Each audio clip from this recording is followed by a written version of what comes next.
Okay, guys, welcome to Writer's Workshop. Hope you enjoyed some of the books you read during reading workshop. Get your writer's notebook out, and we're going to start with a new lesson here. We've been working with expository writing and working really hard with our organization for expository writing. Some of you've started drafting, and others of you are ready to begin. Having strong models available and using them is important to ensuring that your writing of the expository genre has enough detail to prove your claim.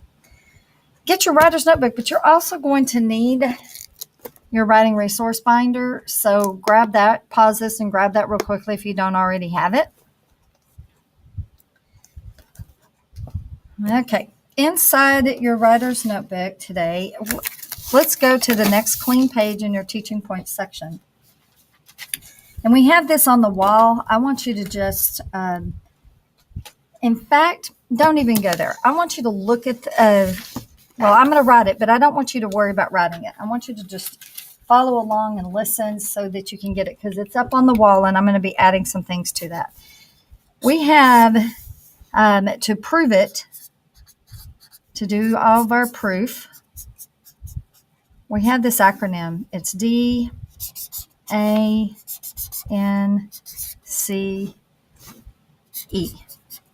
Okay. We're going to focus on D today. The D stands for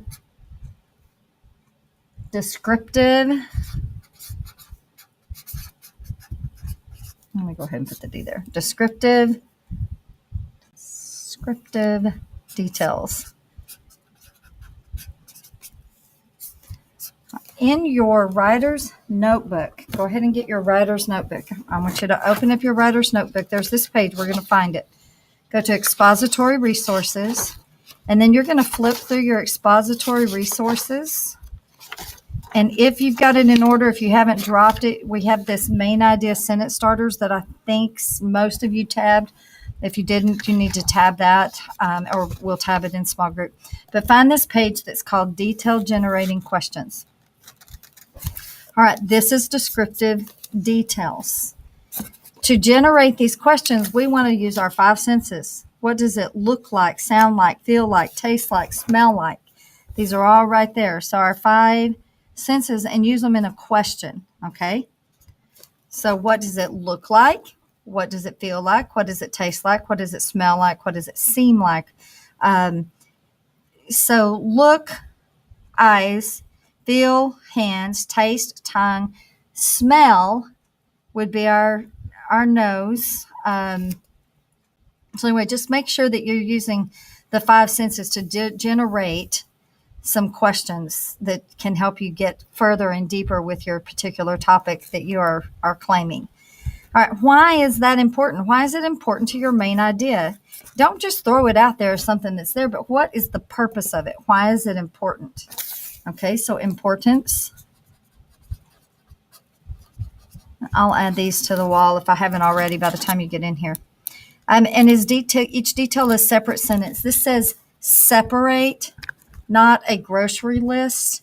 You don't want to just list. It's important because this, and this. You want to really stretch it out. This is where you can get a lot of sentences and a lot of work done in your writing. And I'll model it for you in just a minute. And then did you give a specific example? Avoid things, words or language such as stuff, things, nice. All right. So tab that with a sticky note and use that and just tab it and call it just details or descriptive details. How to get descriptive details. Let's go back to Super Completely and Totally the Messiest. This book we've used as a mentor text. And I want to just look at this. Five senses, importance. Let's see if Judith Vorst, just what she did with this book. Did she, first of all, we know she made her claim. This is an introduction. So this you can have as a model for an introduction. She had a little bit of conversation. She said, there's so much stuff on her bed. She used the word stuff there, but I want you to watch. Stuff on her bed that sometimes I just see the top of her head. Okay, you get that image. And there's so much stuff on the floor spilling out of her dresser drawers that sometimes all I can find is a nose or a toe. So she's getting specific there. Let's look over here. And there's so much stuff in her closet that once when she opened up her closet, don't do it, I stopped, hollered, watch out. She super completely and totally disappeared. Now, in your writing, you are not going to have the ability to have pictures, illustrations to go with it. So you may need to add more words. So for instance, there's so much instead of stuff you could and there are so many toys and stuffed animals, and just look all through here and give some of those things that you see, but you're going to see them in your mind's eye of what you're pulling out. Cereal boxes. I mean, all kinds of stuff that are coming out of her closet. So you can talk about each one of those things instead of using the word stuff, so you get your reader more than what they can see, because the pictures are not there, remember? I mean, Sophie is just messy. She is the messiest. And here's some bold print. Let me go to your writing binder again. And if you'll flip to the yellow section once again, and inside that yellow section, we have some models for you. I want you to look at this Carol Evans Clark. We're writing about a person. So tab this one. This is the one we kind of talked about before the break. Also my brother, but if you'll notice, my brother's score point of 3. Carol Evans Clark is score point of 4. So this is our goal. But if you're struggling to just get anything, you might want to start a little smaller and start at least getting this much, or at least getting your paper to where it's like at a 2, and then we can build on that. So use these models, 1, 2, 3, and then 4. So let's look at my brother just real quickly. I'm not going to read the whole thing. I don't have time, but you can look at it. Ow, that's usually that sound you'll hear when my brother's beating me up. He beats me up but doesn't really hurt me. It's his way of teasing. Even so, I admire him very much. He has many talents that I admire. He does things for me, and there's a lot I can learn from him. Okay, so I can already tell the difference between this introduction and this introduction. All of these people in our lives that we love, respect, and admire. All of us have people in our lives that we love, respect, and admire. A cherished parent, family member, or friend that has changed our lives and has pointed us in the right direction. For me, that person is my mother. Her sensitivity and willingness to teach me new things help make our relationship special. And then she goes on to prove it.